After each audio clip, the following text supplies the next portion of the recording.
So we're back into part 3, post-lunch section of the day. So based on everything that we've covered this morning and thinking about the concepts and component of power, we're now going to specifically look at power then within the therapeutic context. Like, how does it actually show up? How might it play out? And so what are the things we might need to then look out for, watch for? What do we need to manage and work with? Okay, so the starting point for me, it interestingly links back to what we were speaking about in the earlier sessions, which is power in its definition is actually a neutral concept, which is it's the ability to influence and or act. Where we start to recognize that power can become either something positive, something helpful, supportive, versus something negative is how power is utilized. And so what's been identified is that there are 4 types of power. So very handily, if we go back to the slide deck even. There we go. So sorry, I put this in just as a holding slide just to recognize. So we're thinking very much about in our identities, we, as we've discovered this morning, we can hold both power privileged aspects of identity, and we can simultaneously hold oppressed aspects of identity.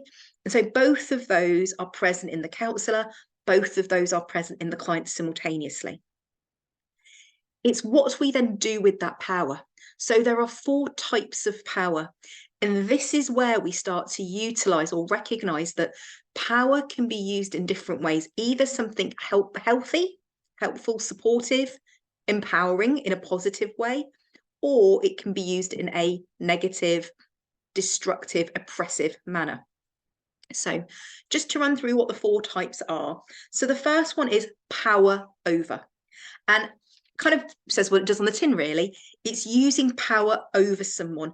So this is power as we might, I suppose, culturally, socially associate when we think of the word power, which is it's the power which has the ability then to coerce, dominate, and hold authority over somebody.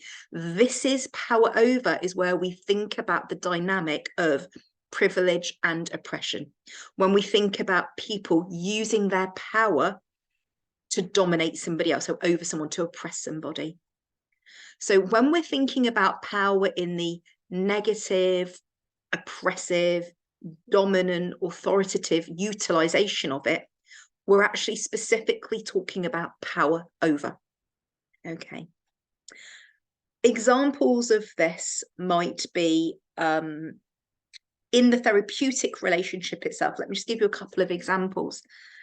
This might be, and of course we're going to, I'm kind of giving you kind of a heads up really for what we're going to be looking at kind of this afternoon, but just as a few examples, it might be things like keeping the client in counselling for longer, because we're saying to them, I know as an example, you know, we've started with 6 sessions, but actually I think it'd be really helpful if you have some more sessions.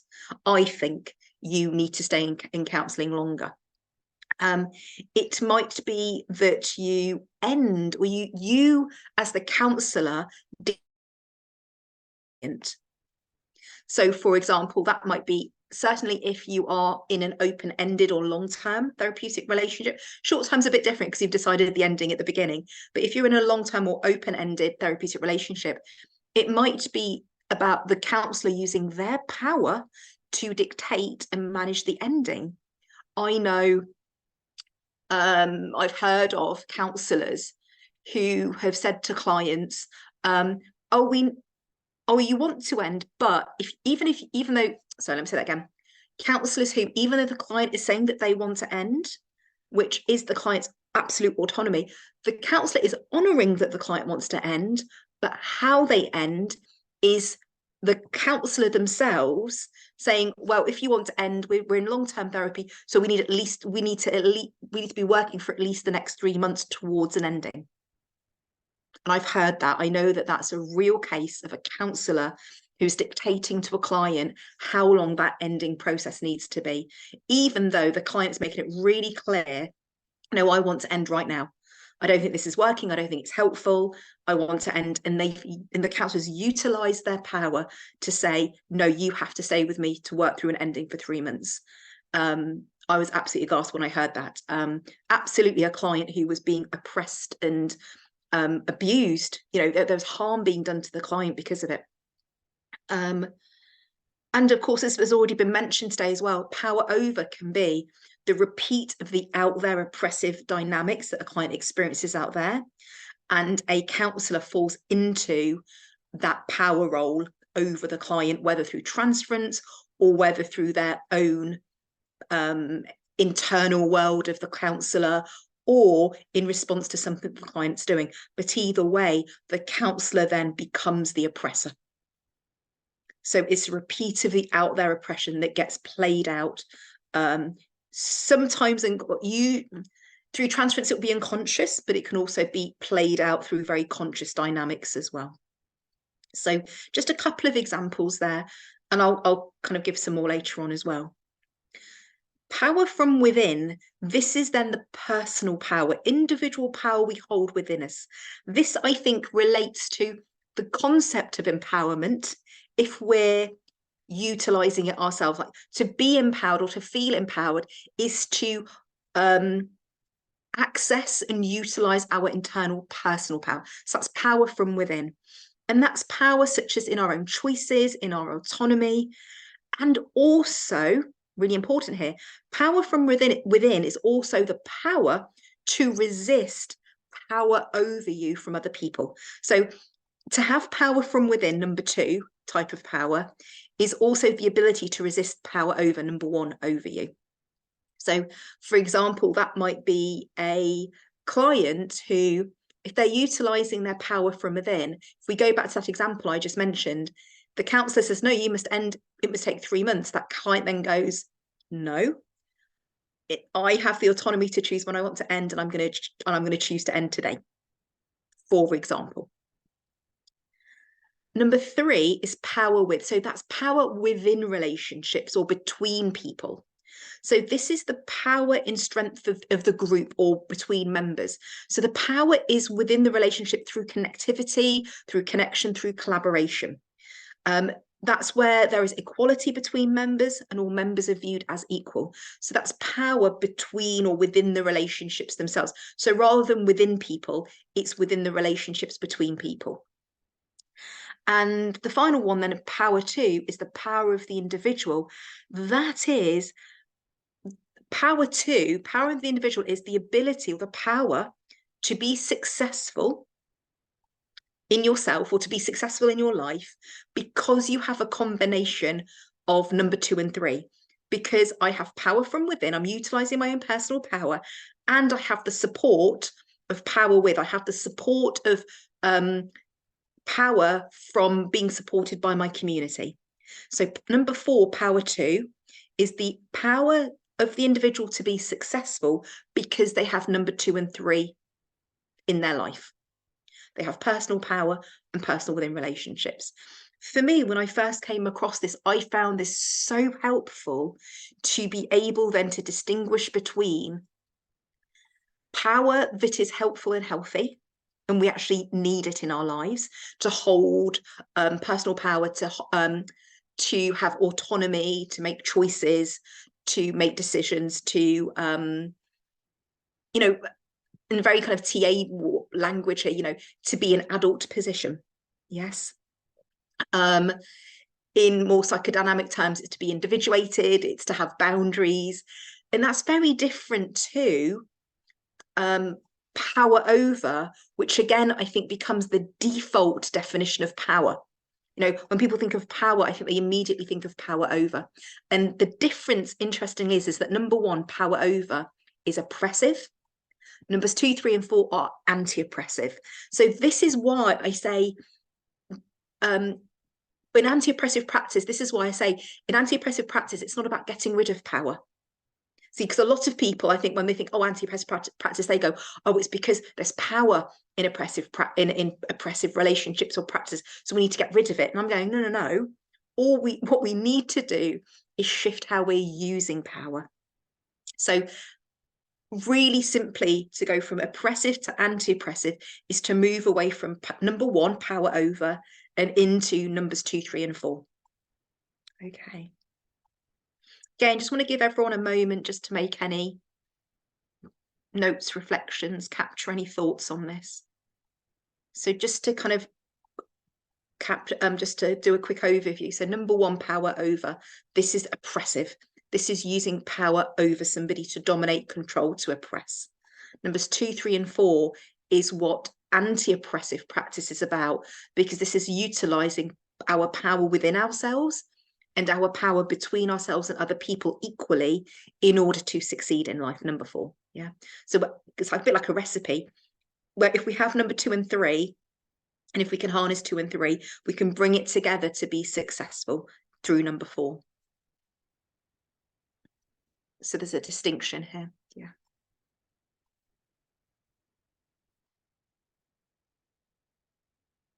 And so this is not a, as I said, ordinarily we would think about power as being bad, and so we don't want it, which is good. This instead is distinguishing between oppressive power and anti-oppressive power. And we're moving from oppressive power to anti-oppressive power.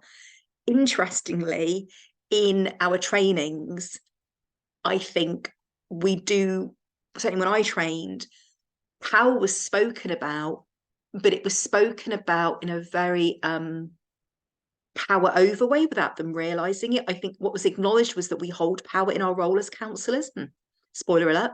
But apart from that, it didn't really speak to the other types of power, or that we hold power in our identity. So power only was identified as power over, and we need to acknowledge that we hold power as counsellors. That was pretty much it in my training. So it became, I think power got positioned as something that was seen then as negative, destructive, unhelpful, unhealthy. But nothing acknowledged anti-oppressive power or how to actually equalize power. It said we acknowledged it, but then we were like, yeah, but we now know it exists, but what do we do with it? We weren't really told that. So what I'm just going to invite people, again, in capturing the thoughts, I would like to bring it back to gallery, just to check in with people, any thoughts or questions, reflections on that, on the 4 types of power.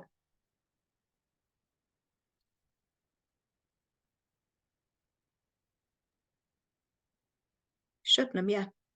Just going to switch on my lights. It's starting to get dark, so sorry. Just whilst I just put that on. There we go. I think it's really useful to be able to differentiate, because I've not come across the power split into 4. Yeah. It's a really interesting concept, because like you said, in the training, it was almost always power over. Yeah. And then looking and working within sort of sexual abuse, domestic violence, it's so much about power over. And I think sometimes individuals, and this is like, I'm owning this, get conditioned into thinking about power as like I sort of said before, hierarchical, oppressive. And it's quite refreshing to be able to look at the 3 different, especially the recipes like 2 to 3 or 2 and 3, and they'll enable you to sort of go into 4. And I think that's really refreshing. And I think the learning from it, and to sort of impart as well, for people to really look at power in a neutral way, and don't generally sort of go into the power over, because I think the personal conditioning comes into it as well. People come into counselling and they have their own experiences, and for whatever reason, it's that part of their identity coming through, and where they would put power as well. So I think it's really useful for me to be able to look at it in this way. Yeah, absolutely. And even if anyone takes away from today is, oh, Myra's told me that there's either oppressive power or anti-oppressive, so which one am I leaning into, oppressive or anti-oppressive right now? Even if that's all you take from today, that's your starting point with anti-oppressive practice, which is, am I using my power over, or am I using it in a healthy way, power from within, my personal power? Am I using power within my relationship as an equal relationship, or as I've just said, or actually am I leaning into oppressive power, which is power over? Even if at the very least you take away from today is the difference in two types of power, oppressive or anti-oppressive, and you can really ask yourself consciously, oh, which one am I utilizing, which one am I leaning into? That is a really good starting point to anti-oppressive practice. You can do that with your personal relationships as well, can't you? You can start looking where Yeah. you're leaning into unconsciously as well. Yeah. Yes, because of course, our relationships in therapy and how we understand relationship dynamics are applicable to all relationships. So what we learn about anti-oppressive practice in therapy is actually anti-oppressive relationships generally. Yeah. Yeah. So this is where I think people, as I said, where I think people get confused that anti-oppressive practice is about trying to get rid of power. It's not. It's about, again, pivoting from oppressive power over to anti-oppressive power from within. So what's my personal power? Can I have power within between, power within, which is within my relationships between me and my client, or between me and my supervisee, for example, or me and my students? And can that be equal? And can I be successful in life because I have a combination of both that I can draw upon? Yeah. Any other thoughts, reflections, questions on the 4 types of power?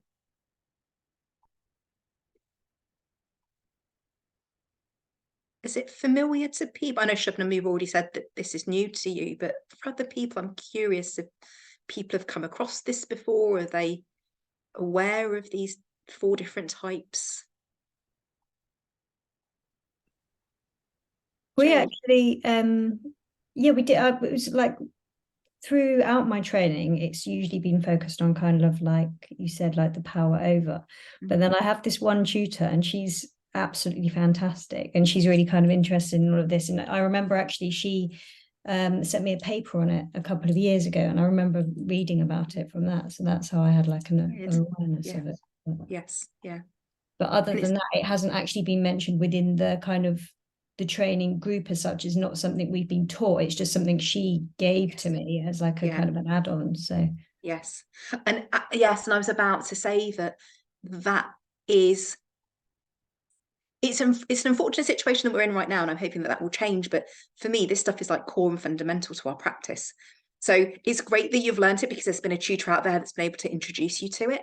But wouldn't it be fantastic if this was then a core part of our training to go, actually, we need to know about these 4 types of power? Because as I said, it's fundamental to be able to do to offer anti-oppressive practice. So I hope that that becomes the norm, that this actually gets embedded in training as core information that you need to know. Yeah. Yeah. So based on that, then, as I said earlier, kind of spoiler alert, that power is implicit in our counselling roles, in our helping role. So as I said, whether that then is as a therapist, a counsellor, a supervisor, a tutor, anyone that is in a position to helping. So I mean, that includes, Deborah, I'm thinking about your position at Quetzal, anybody that is seen to be offering a service of help, whether being the practitioner, the manager, the service lead, a tutor, training institution director, a program lead, wherever it might be.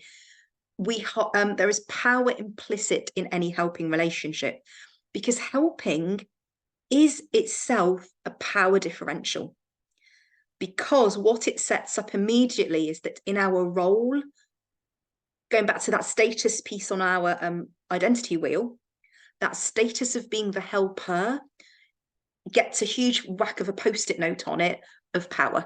Yeah, we immediately or think about those scales of power, what increases our power, what decreases our power. Immediately that we hold any of those roles, that role goes into that increased power arrow. So immediately we hold a higher or perceived larger amount of power, a greater weighting of power in our favor in the relationship between us and the other person. As I said, whether that is client, supervisee, service user. And so any helping relationship automatically comes with a power differential. Okay.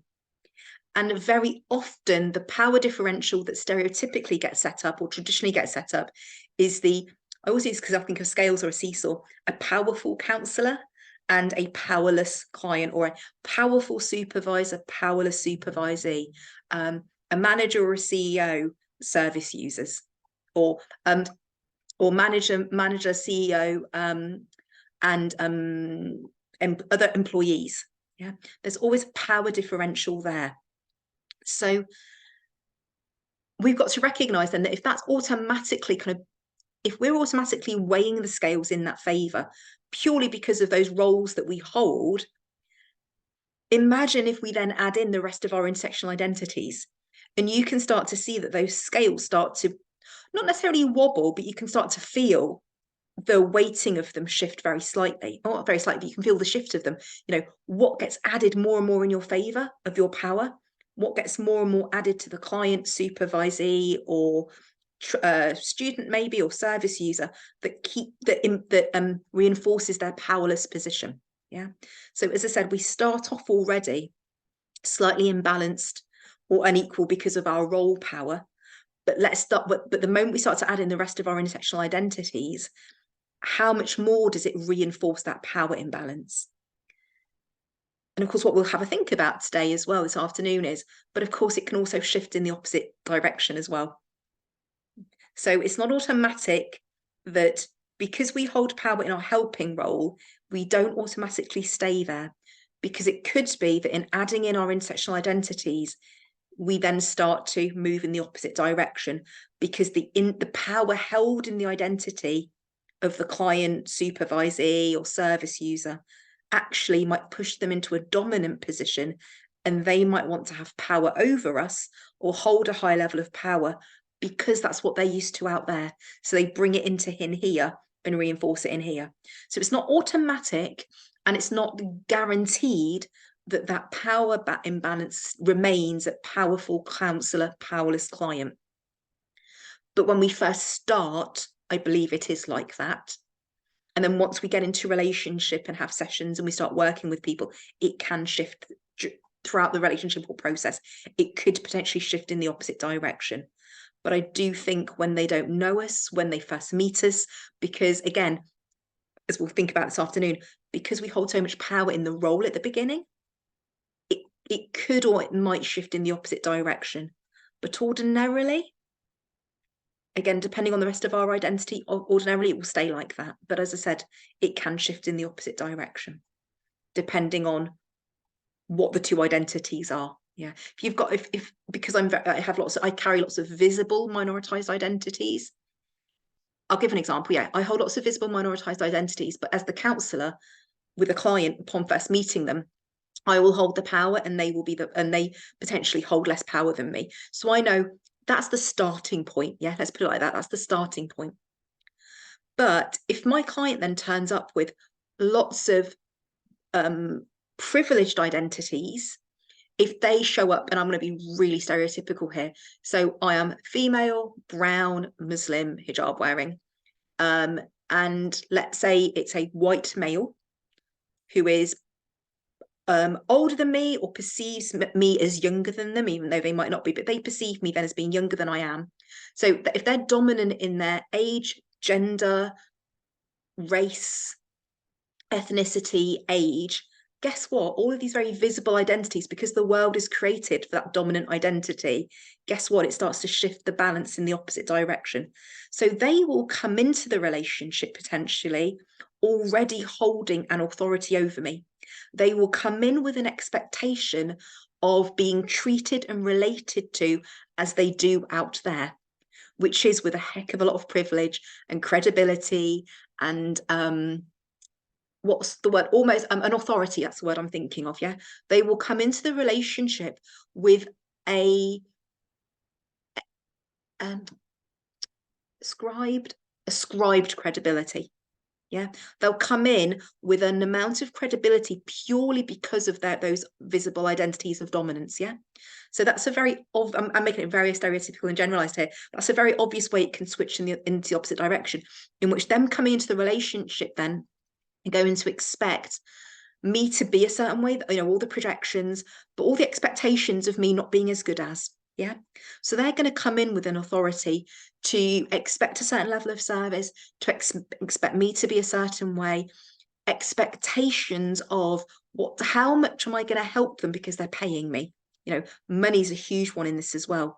So money brings a level of privilege with it as well. So if I have, very stereotypically here, if I have a white male, let's say somebody in let's say somebody in their 50s, they might also come with a level of lived experience, a level of authority, but maybe with their profession as well. You know, maybe they're a doctor, a lawyer, a solicitor, a professor, whatever it might be. They come in, you know, you can start to see where they navigate the world with a level of entitlement that they will be bringing into the relationship with me.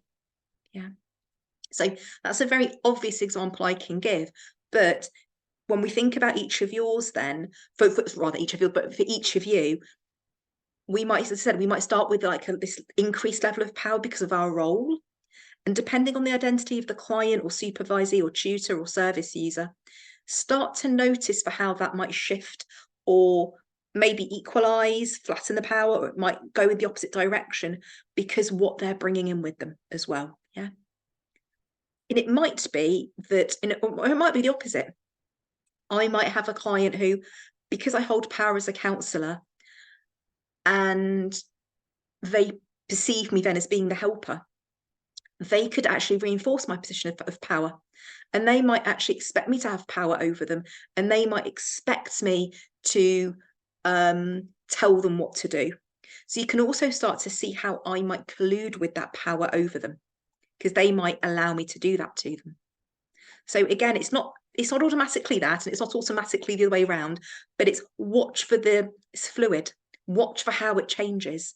Watch for how much that person tries to come up, you know, equalize, how much they might want to come up and have power over you, how much they stay in an oppressed position. But what we've got to make sure is that I say the only thing, but the thing that we've got to look out for is that the fact that we already start, but it's not at neutral. We start maybe, you know, in my head at that +1.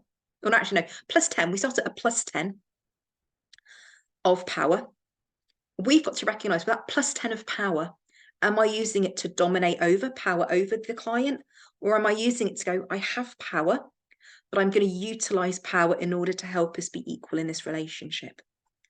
But again, just watch for where you move and watch for where the client moves themselves, but where do they move you in relationship to them?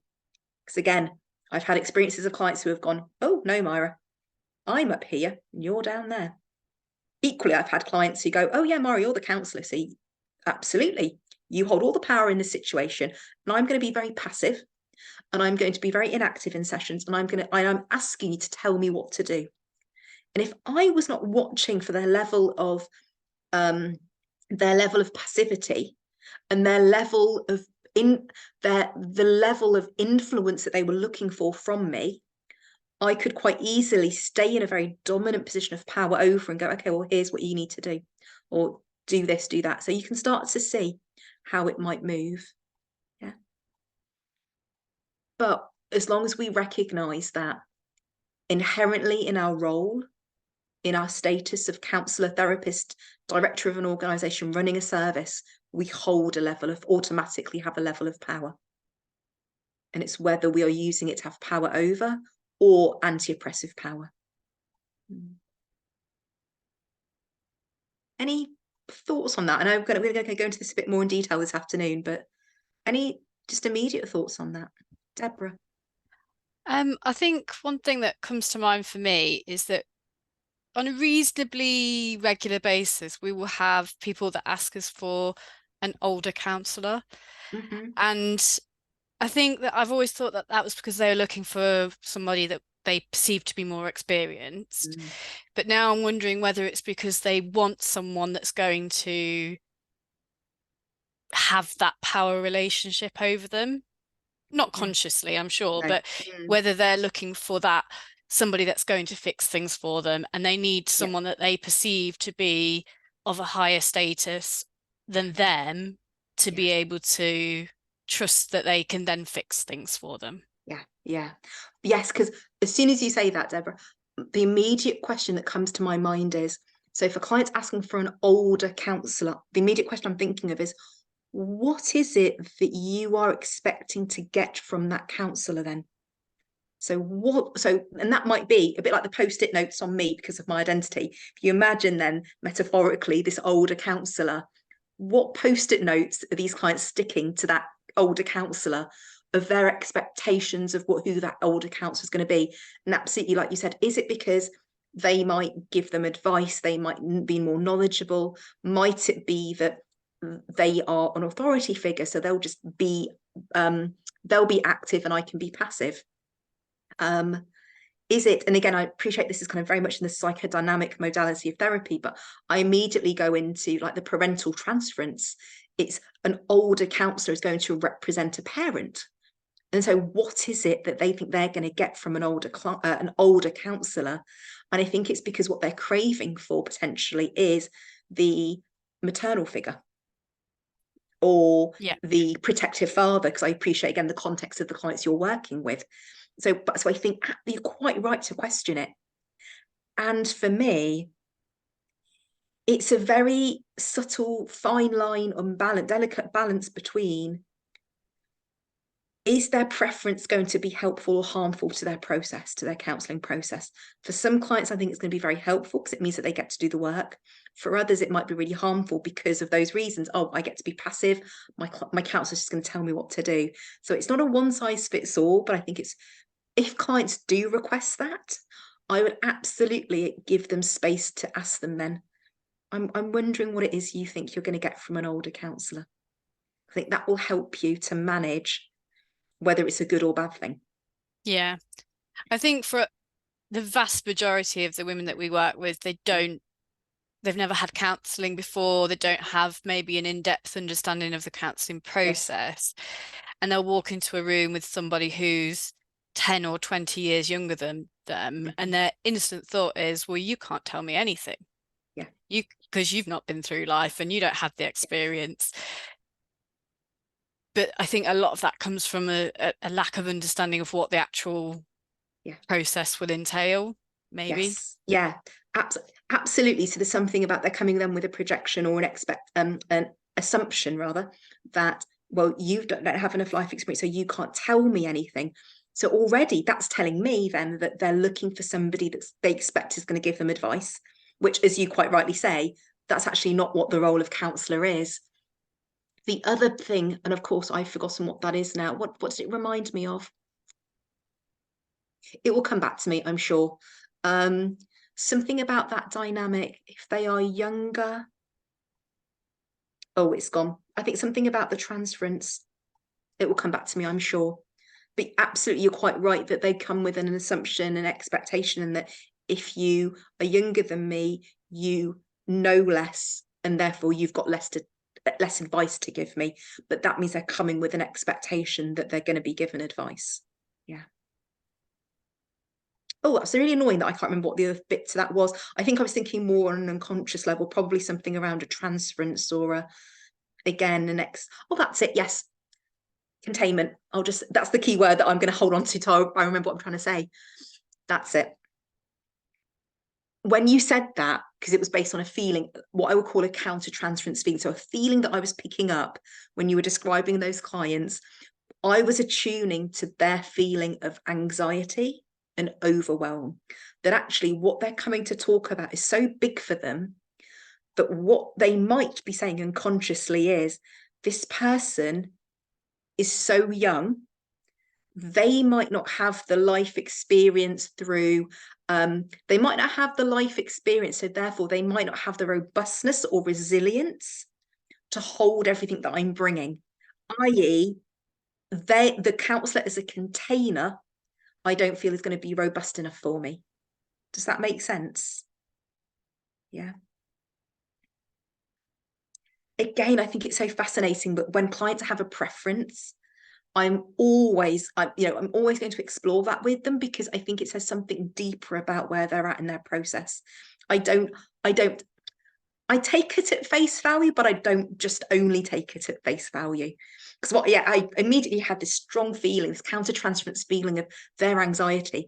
They're essentially scared that a younger counsellor is going to feel too fragile, is not going to have the robustness or resilience to hold all the stuff that they're bringing, and particularly the type of trauma that your clients are going to bring. I can quite easily understand a client's feeling that what I'm bringing is so traumatic, so horrific, so distressing, so painful. It's a bit like pouring something into a fine china teacup versus a like a big, I don't know, stainless steel pot or something. You can feel the difference. And so there's something about age, or a young perceived counsellor is kind of perceived as that fine china teacup. If I put all my trauma into that cup is going to crack and smash and is just going to collapse under the weight of it. I want somebody with a bit more lived experience, a bit more robustness, resilience, so that when I pour my trauma into them, they're not going to crack. That's what I'm hearing. Yeah.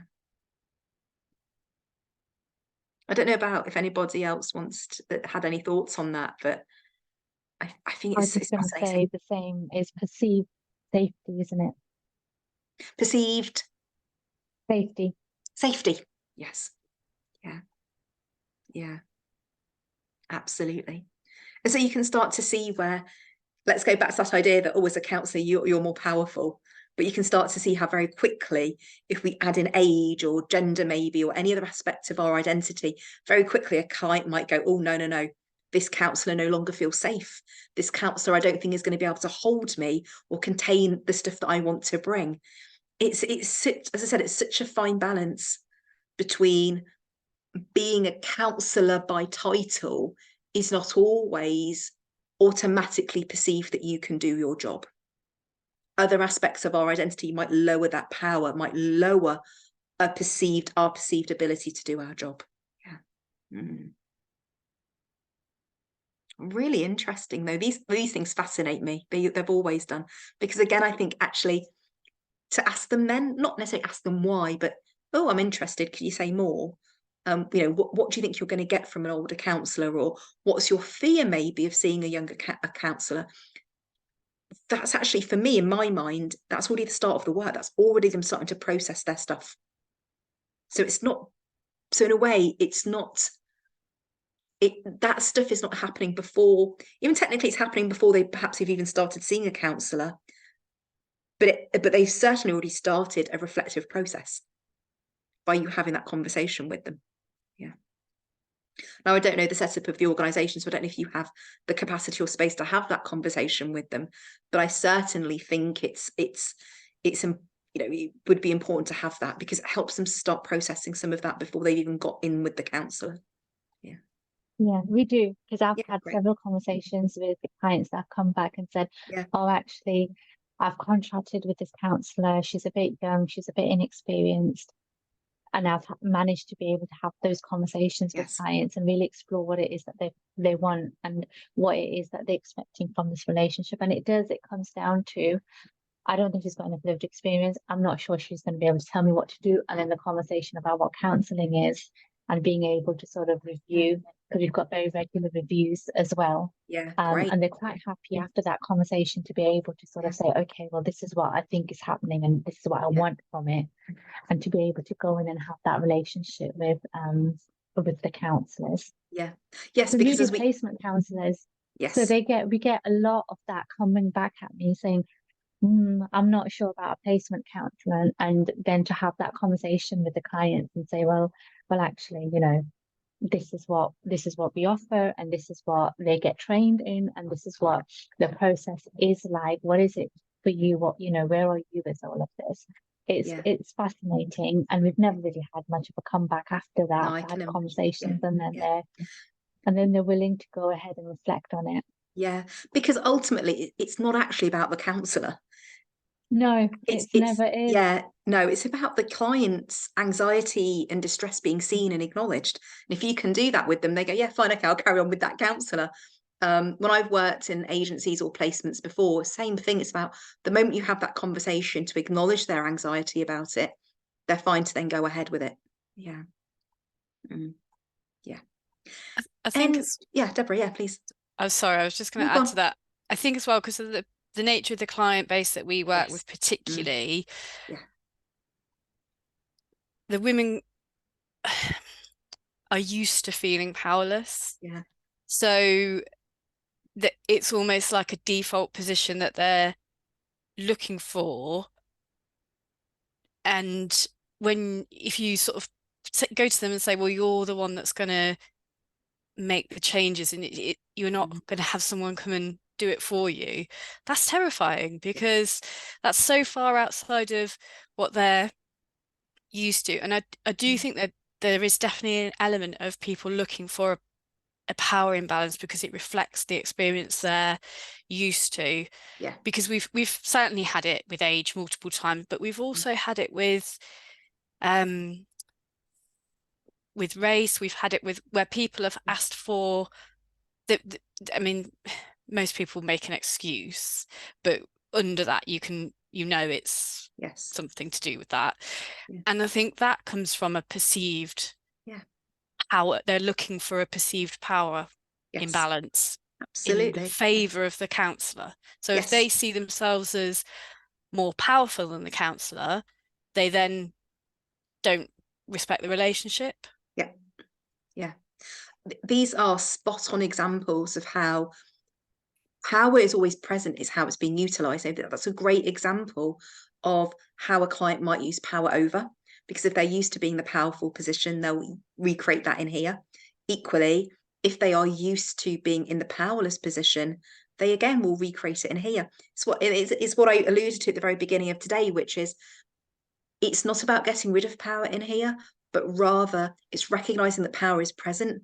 How is it being replayed in here or repeated in here? That is a repetition of their experience out there. Because as you've just said, Deb, we unconsciously hold within us our relationship blueprints. And our relationship blueprints are our internalized experience of being in relationship. And do we often occupy powerful, powerless, or power within, power between, rather, power with experiences or not? And whichever one we experience out there in our childhood growing up, which ones we experience in our out there currently, we're going to bring that same blueprint into our therapeutic relationship and repeat it. So that's why it's not a one size fits all of automatically powerful counsellor, powerless client. It is whatever blueprint the client has internalized and is holding, they are going to want to unconsciously repeat that in here. And so if they're coming in as a powerful, dominant client, they will then, whether it's through choice of counsellor that they end up, if they choose a counsellor that they can perceive as powerless, they'll choose that counsellor, or they'll choose a counsellor in which they can start to push down into a powerless position and have power over. Or the opposite, if a client has repeated experiences, a blueprint of powerless relationships or being in the powerless position, they are absolutely going to choose a counsellor who they perceive carries powerful identities. And as we know, as we've been talking about this morning already, that can come through race, gender, ethnicity, that whole identity wheel. So that's why it fascinates me, why clients choose the counsellors that they either do or don't go to. And every client that works with me, because I am in private practice, so clients make a autonomous, conscious choice to come to me. Like I don't get allocated clients in that respect, unlike when I was on placement or in an agency. But I'm always fascinated, even when clients were allocated to me, how they felt working with me. But now in private practice, when clients choose to work with me, every time, every assessment, I will always ask, why me? What made you choose me? What is it about me that made you think that you wanted me as your counsellor, or why you felt we might be a good match? Because with that comes all of those unconscious, subtle, implicit assumptions, projections, expectations, and that includes then what power dynamic or power balance do they think they're going to experience with me? Yeah. So really important to think about all these things, whether you are allocated a client, whether clients choose you directly through a private practice or they choose you. It's there anyway, regardless. Yeah, because how they show up says everything about the power dynamic that they expect with you. Yeah. Any other thoughts or questions before we go on to the next bit? So thinking about here 4 types of power, and helping being a power differential. Okay. So as I've mentioned, helping then is a power differential. And one of the ways in which it can show up, and I appreciate this is traditionally how it might show up, or most often how it shows up, and I'm going to go back to the slide deck for this, is in a drama triangle, which I'm sure is going to be very familiar. So this is just a slide that I've just talked you through, basically, without showing you the slide, but my notes are on there for you. So when helping is a power differential, it can consciously or unconsciously create a drama triangle. And most often, because a client is coming for help, it can set up a drama triangle in which they will assume a position of being the powerless client. Now, if the very reason that they're coming to counselling is because of a powerless experience, and I'm thinking here specifically about Quetzal, about experiences of trauma, of abuse, of sexual assault, their experience out there has the very trigger, the very trauma that they're bringing is one of a powerlessness. And so they can take up that position in here. What that does is, if they are placing themselves in a powerless position, which is in the classic drama triangle known as the victim position, it invites us as the counsellor then to either step into the rescuer or persecutor position. So either as the rescuer, we turn up as the powerful, responsible counsellor. I'm here now to help you. I'm here to then let's go back to the empowerment word. I'm here to empower you. You can start to see how actually it's not one of a power with or power to. This is a power over position, because we still take up a dominant position over them. By being the rescuer, we take the responsibility, which is the power over position. Or we go into a more, what I'd say, kind of traditional power over position, which is as the persecutor, being the dominant counsellor. This might be like I said earlier, that example of this might be the counsellor that says, oh, no, I don't think I'm exaggerating here. Oh, client, no, you've been with me for 6 months. So I don't think you're healed yet. You need to be with me for another 6 months. Or I can still help you. You still need this.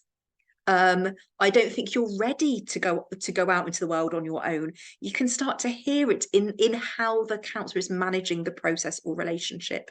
So, as I said, this is a very traditional way of thinking about how the power over dynamic can show up. So this is the oppressive power over position that can get set up if we are not careful, that the power dynamic is being unequal from this position. So that first type of power over, this is how it shows up, because it creates this drama triangle in which then the counsellor, whether as the persecutor or rescuer, holds power over the powerless client. Okay, and I know some of you are going to be very familiar with the drama triangle because of some of the context of your client work. So just to recap, we're recognizing that power is neutral in its definition, can show up either as oppressive or anti-oppressive. This here is the way in which it shows up as oppressive, because this is utilizing power over our clients. Now, there are other ways, as I've mentioned, that we hold power in our identity as the counsellor. And so we're going to be thinking in a while, we're going to be thinking about then how we can use power healthily. But just to kind of pin this particular slide then as the oppressive power over, we're going to then move on to thinking then about this. Often sorry, let me just say that in a way that actually makes sense, Myra. With this drama triangle being the oppressive way of power, it's because we are starting in the position of being the helper. You know, we inherently have power in our role as helper, but then if the client shows up as powerless, they can unconsciously and unintentionally draw us into a power over relationship. Now, there are other ways in which we can get drawn into a power over position based on other aspects of who we are. So the first one here I've already mentioned to you, because of our role power, because the power assigned and credited to us being the counsellor, we can then use power over our clients if we're not careful, like in the drama triangle we've just seen. Okay, so this is recognizing that we can have power is present for us because of our role power as a counsellor or supervisor or service manager or CEO or anybody in that dominant position. We hold power, and we have to be really mindful then not to utilize it in a power over position. There are two other ways in which we can hold power, or where we get power within our identity, and that is through societal power and historical power. And so number one, we've just talked about power in the actual role, the title of being the counsellor. Yeah. Number two, societal power then is because of our intersectional identities. And again, we spent time this morning thinking about how we may have power, where we hold power in our identity, but equally where we hold oppressed identities as well. So for all of us, being the person in the room as the counsellor, we hold the first type of power as role power. We simultaneously hold societal power because we're showing up in the room in our intersectional identity as well. And then thirdly, we hold historical power, which is how do we, what are our relational experiences, or what have been our experiences of power because of history, because of how our identity or our communities have been related to and treated because of history. So all three are present within us in our work. So we have to be really mindful of, and number three really does speak to then intergenerational trauma. It talks to oppressive dynamics that happen on community, social, cultural, political scales. In number three, historical power, we're talking about racism, colonization, slavery. We're talking about where there have been, like on a global scale, between these large community fractures or factions, even what has been historical experiences of power between communities. Because again, internally, we are holding that, like through our ancestrally, we are holding that power within us. And so here's where we start to recognize that power is not just one thing. And we can also start to recognize that power is fluid, that or multifaceted, it's multi-layered. I'm not in the room only as the counsellor and therefore I hold power. It's I hold role power as a counsellor. Because of societal power, I have a particular configuration of my intersectional identity and therefore my own specific societal power that includes privileged identities and oppressed identities that can, you know, go back to your arrow up and your arrow down exercise. And then internally, I also hold historical power that as a brown person in the world, I experience powerlessness or oppression. As a woman, I experience oppression. But as somebody who's educated, I hold privilege.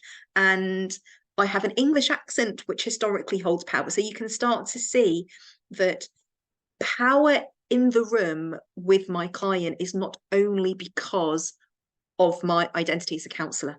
And I think for me in the training, I can only speak about myself, but for me in my training, these other types of power were not really spoken to. And so I don't think I got a really true idea of being able to recognize the rest of the power experiences I was holding, nor where I experienced powerlessness. So unconsciously then, I think I could quite easily have been pushed into an oppressed position with a client without noticing it, because that's my out there experience. You know, if somebody is coming in with a historical power that is one of colonization, for example, in relationship to me, they hold a historical power of dominance over my historical power. But in our role power, it's the other way around. So you can start to see it's not binary, and it's not a single aspect we're looking at.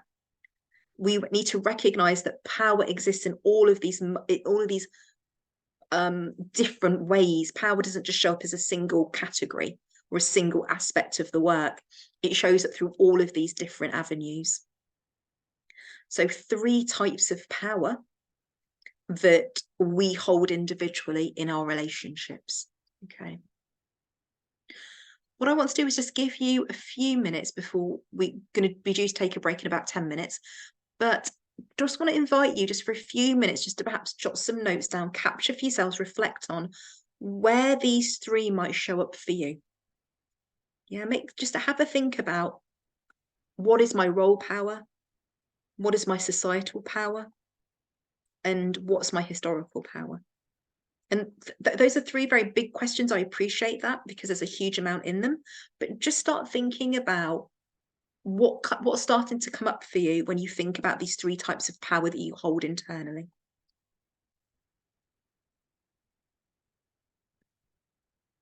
And if you're not a practitioner in your role, in your job title, so not as a counsellor, but as a CEO, as running a service, because of course we all roles hold a level of power, but equally this is beyond being practitioners.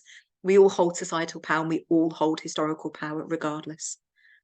So just inviting you just for a few minutes just to think about, how are you starting to recognize these show up in who you are, in your identity, in your narrative, in your lived experiences.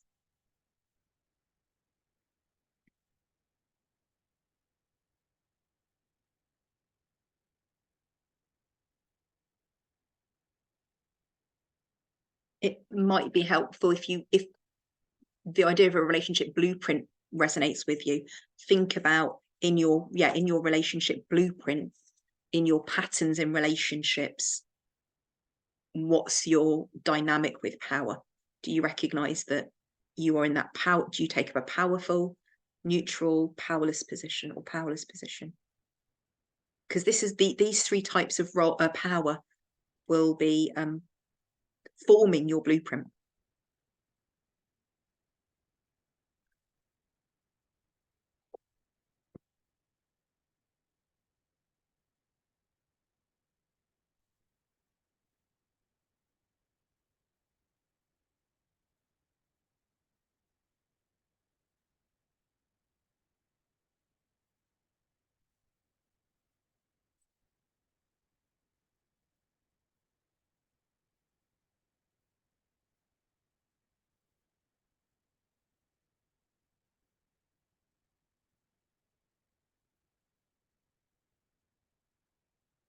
In a way, this is where we're looking at these 3 types of power, using then the scales, using the identity wheel. It all comes together. You know, with that identity wheel, which ones of those tell you that historically it gave you power or it didn't? And because of your identity wheel, what is your intersectional identity? You know, what is your societal power?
And when you're thinking again of historical power, that's about, again, intergenerationally, what's been your family's history and their relation, you know, and your family history's experience of power.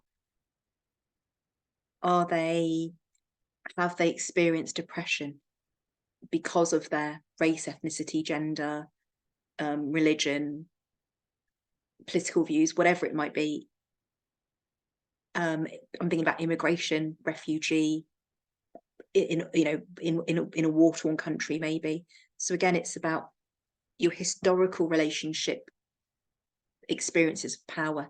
Includes not only your direct experience of power, but it's your heritage, your legacy's experience of power.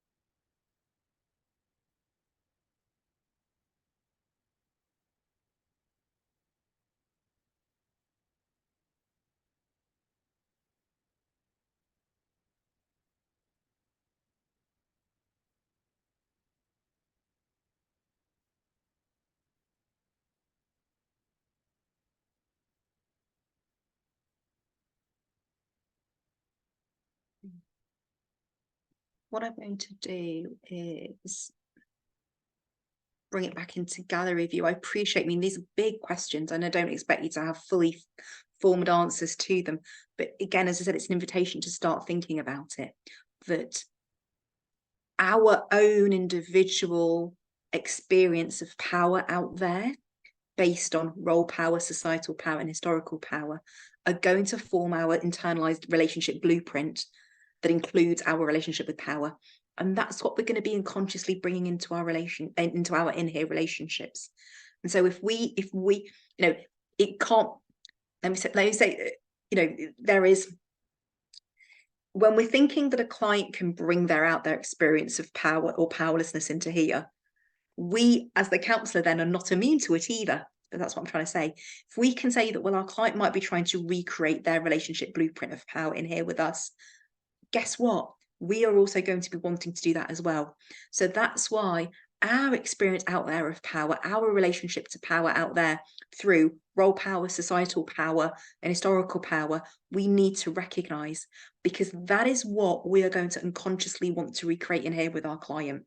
And it almost creates a perfect storm then if, as an example, if our client is coming with a powerless power dynamic and we're coming with a powerful, it might feel like you're both getting along or that you're doing the work, but actually, is it because it's a good match because you take up a power over dynamic that you're both unconsciously used to? But it's not healthy. What you're doing is you're both colluding with those positions. And in psychodynamic couples counselling, it's called the couple fit. You know, when you get a couple that you think they not necessarily get along, but they fit together because their blueprints are a match, not because it's healthy. So that's why we have to be so mindful then of what our historical societal relationship with power is. What is it we're holding internally? Because we're going to want to recreate that unconsciously with the client. And if we go back to that drama triangle, you can start to see how, and you can also start to understand why some therapists get into a lot of hot water over very unethical or dubious practice, because they've matched with a client that means then that a power over an oppressive dynamic is being recreated. Yeah. So that's why we need to know what our historical and societal relationship with power is. And you've already started doing that today by doing your identity wheel and by doing your scales of power. Based on that, you know, really fill that in, thinking about how does that then influence, where does that fit in then with my historical power? How do my, you know, my scales of power tool, your increasing power arrow up and your decreasing power arrow down, is the start of you acknowledging your intersectional identity. That's your societal power. You take that and put it alongside your historical experience of power, and you're starting to get a sense of what your relationship blueprint is with power. And that's what you're bringing into your relationships. And so if your client offers you a dynamic that matches your blueprint, unconsciously you're going to slip right into it. Yeah. And that might well be a power over or an oppressive dynamic. Okay. Any reflections on that part, or anything that you've perhaps captured in your notes? Any thoughts or reflections that anybody would like to share before we go into break? Corinne? Yeah, I was thinking about how often when I'm training, I've heard over the years counsellors talk about being a rescuer. And I've always tried to flag them up. If you're feeling a rescuer, then there must be, a victim. Yes. There must be something that's occurring in the room or something that's going on, because that doesn't just come out of nowhere.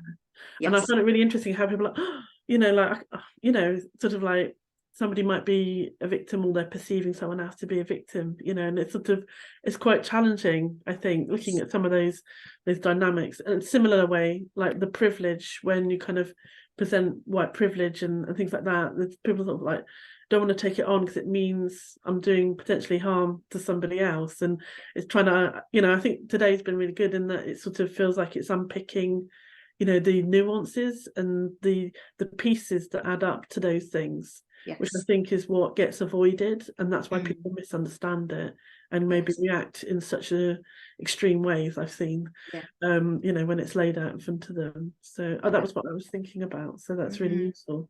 Thanks, Corinne. Yes, yeah. It's nuanced, it's subtle, but if we don't acknowledge how we live and experience it, we can't one, help the client to be able to understand that for themselves, and second of all, we can't then offer something that's anti-oppressive if we're not acknowledging our half of that relationship. Yeah. Anybody else want to reflect or comment? No, that's fine. There's always an invitation. We'll go for a break there. If everyone wants to come back for past, and then we've got the final hour just to really think about examples of that privilege, and then how we can work to equal or flatten the power in those relationships. Okay. Everyone wants to come back for past. Okay.